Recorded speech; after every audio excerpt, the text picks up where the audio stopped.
Hi guys! For today's video, we are going to discuss the missing part of a second line. Okay? Since we have here two intersecting seconds, we are going to use the intersecting second theorem. Pero para mas mabilis nating matandaan yung formula, ito na lang. Ha? We have here external times whole is equal to external times whole. Sige, mag-focus muna tayo dito sa isang second line na to. Okay? Alin yung external niya? Yung nasa labas. We have here 3. Okay? Times the measure of the whole. So, dahil ang kailangan natin yung buo, we have to add the internal part with the external part. Okay? So, dahil ang internal part natin measures x. So, we have x plus 3. Okay? Huwag malilito dito ha. I-add natin yung measure nito sa measure nito para makuha natin yung isang buo. Since this one is x, you write x.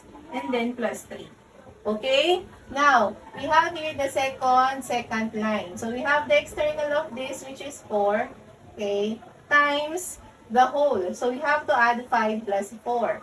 So, we have 5 plus 4. Okay? And then, we solve.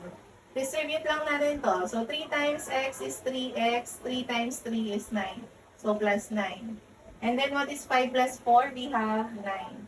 So, 4 times 9. What is 4 times 9? We have 36, diba? We copy 3x plus 9 equals 36.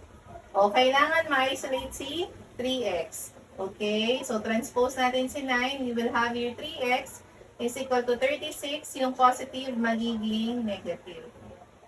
Okay, what is 36 minus 9 now?